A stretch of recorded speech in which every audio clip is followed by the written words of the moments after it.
So I've decided the best way forward is to pass the torch to a new generation. We officially defeated the worst president in the history of our country, crooked Joe Biden. I took on perpetrators of all kinds.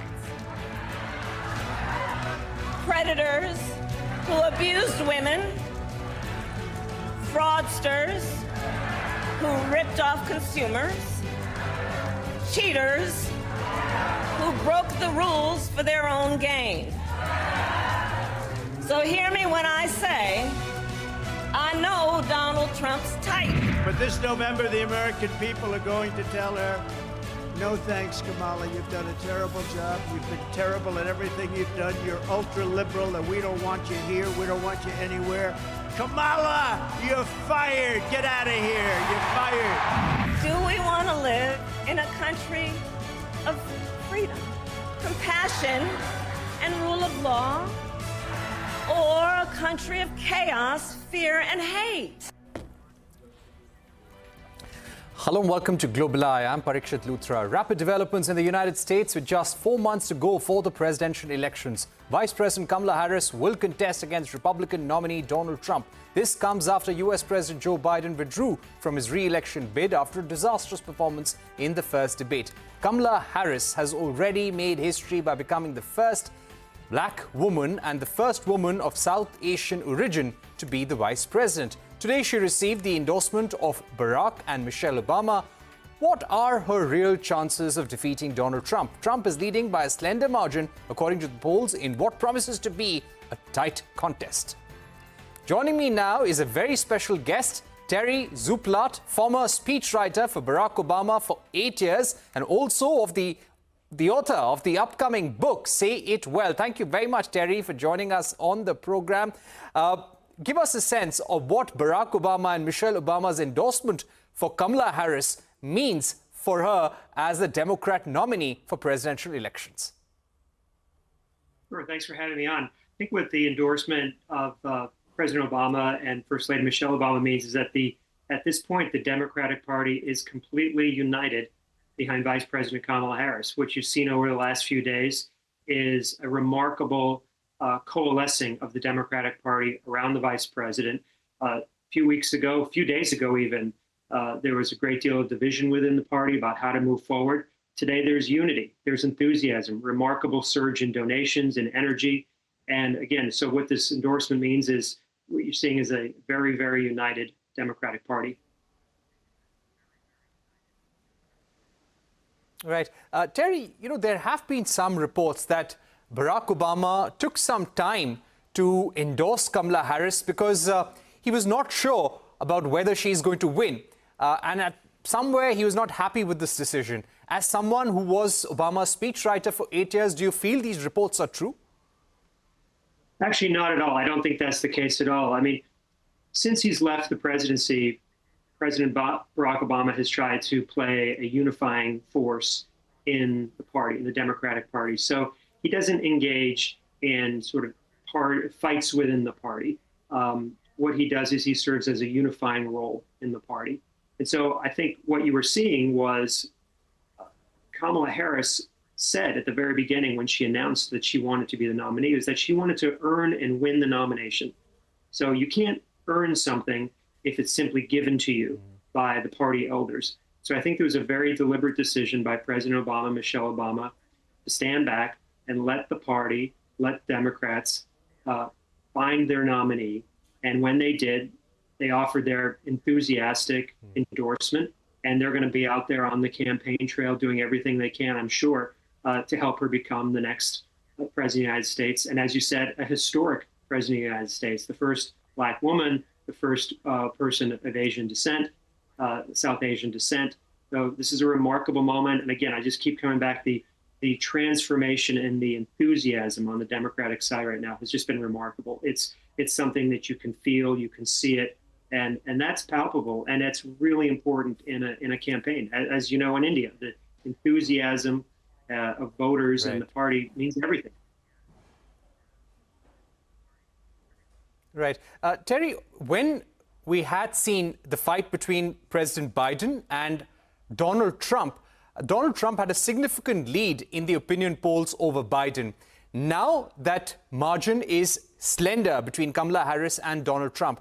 Do you think 4 months is a long time in American politics and Kamala Harris will be able to turn things around by the last 15 days? Absolutely. Look at, like, as you say, look at what's just happened in a matter of days, a matter of less than a week. She's closed the gap. She's surged her support, her donations. The enthusiasm has all surged.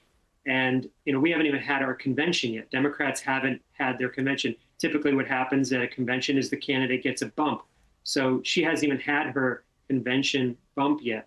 So I would imagine that, if anything, the lead will grow. And I think one thing to point out is that, Donald Trump has been on the scene now for nearly a decade. And he has had a sort of what we call a ceiling of support. He's never had approval of more than 47% of Americans. So that's what we call a ceiling.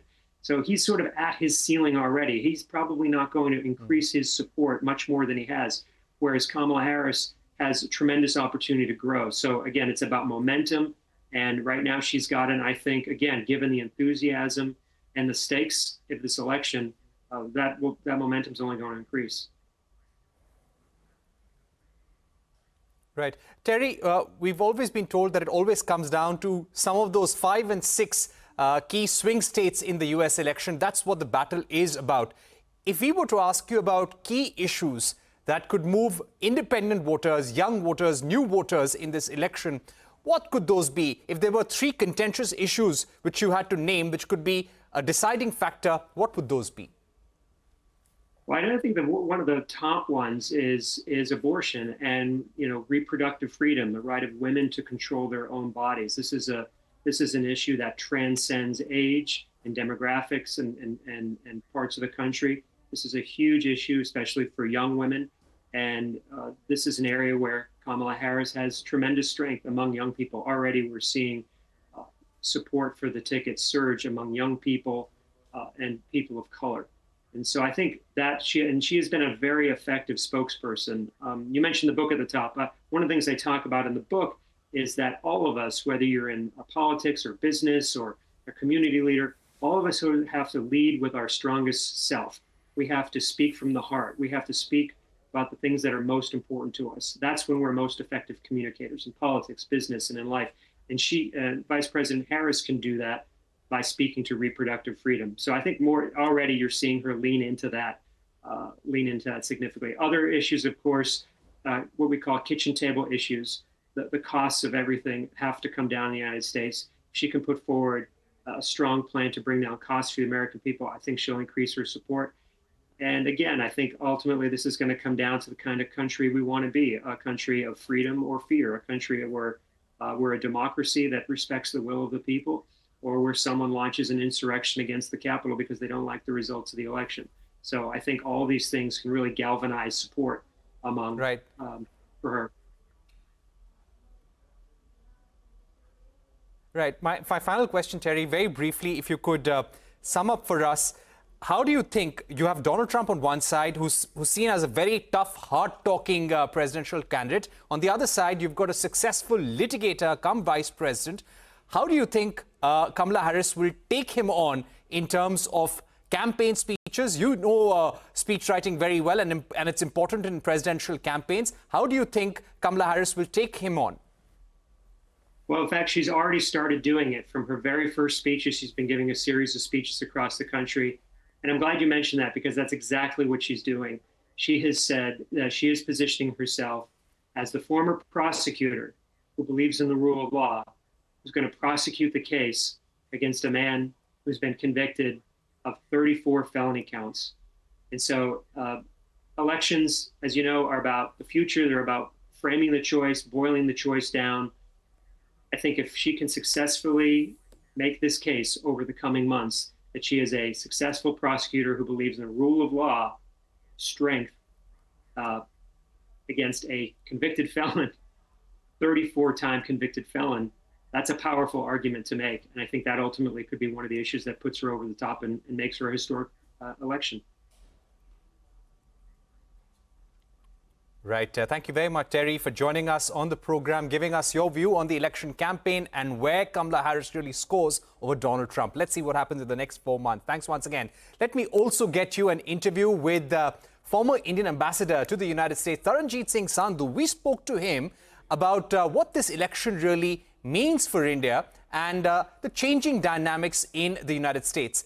Let's begin by hearing what Taranjeet Sandhu had to say about Kamala Harris's chances of winning this election. So, Parikshit, like any elections, the US elections are also extremely competitive, can be. And the most important aspects of US elections is the voter turnout. And in voter turnout, it's important how the party faithfuls come out and vote. And secondly, how the independents vote. And you know, independents have many subsections. So if you look at this broader picture and bring it down to what is happening, then you will see that this year's election was supposed to be a contest between two rivals, President Biden and President Trump. And there were so many other factors which I have narrated to you that it was generally felt that this time the Republican cadre was getting more excited. There were reasons for that, maybe old age of President Biden or his agility and the assassination attempt on President Trump. Then the independents. And in independence, a number of issues come up, including cost of living, etc., etc. So, keeping all that in mind, there was a feeling that Democrats this time, also due to anti-incumbency, were in the uphill. And President Biden, because he doesn't have the agility, there was a lot of demand that he should step aside, most of it coming from his own party. Now, that was distracting from the message. And in between, you also had the debate. So, you saw in the debate, the main focus became the health of President Biden, in the sense his ability to quickly respond and be swift. The issues got pushed back. And now that President Biden has stepped aside, this is first time in the history, somebody who has the maximum number of primary votes, overwhelming number, has stepped aside, and Vice President Harris has taken over. So there is a new momentum of freshness within the Democrats and excitement, which is leading to a hope that it will be a much more competitive race. What are some of the cues that India should pick up from this election? Because the Indian stock markets, the Indian economy is also impacted by what's happening with the United States, considering we're so closely integrated together in terms of economies, in terms of trade, in terms of supply chain and geopolitical ties. So how do you think India should view this election, or maybe three factors to watch out for? So 5 areas certainly need to be looked into, and I think our relationship will move much closer. First, of course, is the strategic part, which I don't need to explain much. You know, we have a big neighbor. There is a threat which emanates from there, and that country also has a particular attitude that has come about in the last 5 years. So that and many other areas where our strategic thinking converges, and you are aware that we are carrying on a lot of military exercises. There are co-productions, co-developments that are taking place. So the relationship is moving ahead. Right. And you know the examples, I don't have to give those. But there are 4 other areas which are very economic oriented. First, I would say, is healthcare. And you know that India has healthcare industry, our pharmacy is playing a very significant role in the United States, because affordable healthcare, affordable medicines are an important ingredient in the United States. And Indian pharmaceutical companies play an important role. Even today, if you go to a pharmacy in the United States and you pick up a fever-reducing medicine, look behind, you will see made in India. So that's one area. Second, I would say IT, digital, startup. You know, the new emerging technologies, quantum, cybersecurity, AI, you are reading all the time, and you know that this partnership of United States and India, you have seen the progress that has been made in ICET. You have seen a number of US investments which are coming in semiconductor industry, in solar, in many of these areas. That's another facet of our partnership where both the countries, it's a win-win situation. Third, I would say, is energy. And you know we require huge amount of energy, and solar is an important element for India. And First Solar, that is the biggest US company, has invested in Chennai. They have set up their biggest plant. So this is another area which is going to be important. And the fourth area which I will say is education, knowledge partnership, skill development. Look, even today, Parikshit, we have 270,000 Indian students studying in the United States. I mean, I'm sure, ask any of your relatives, you offer them an admission in US university, in China, Russia, where they will go. So these students and the Indian Americans who have been before them have brought value to the US economy. When you are viewing the US elections, keep in mind there is an electoral college. So the popular vote and electoral college can sometimes differ. We saw it in 2016. There are 6 states that need to be looked into.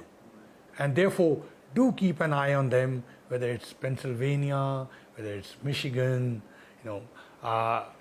Arizona, Georgia.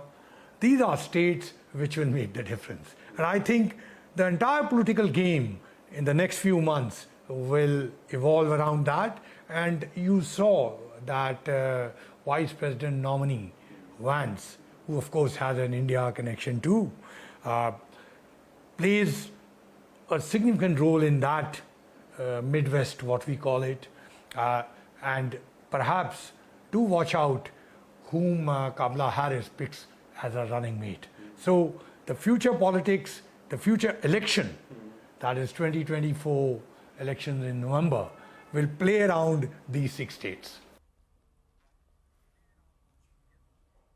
All right, 6 states in US to watch out for, and who Kamala Harris picks as her running mate. That is something that former Indian ambassador to the US, Taranjeet Sandhu, will be watching out for. We're heading into a short break, but don't go anywhere. Over 10,000 athletes, nearly 9 million tickets sold, and billions of viewers across the world. The Paris Olympics 2024 have begun. A deep dive into the math and challenges of rising costs of Olympic with sports economist Andrew Zimbalist when we return.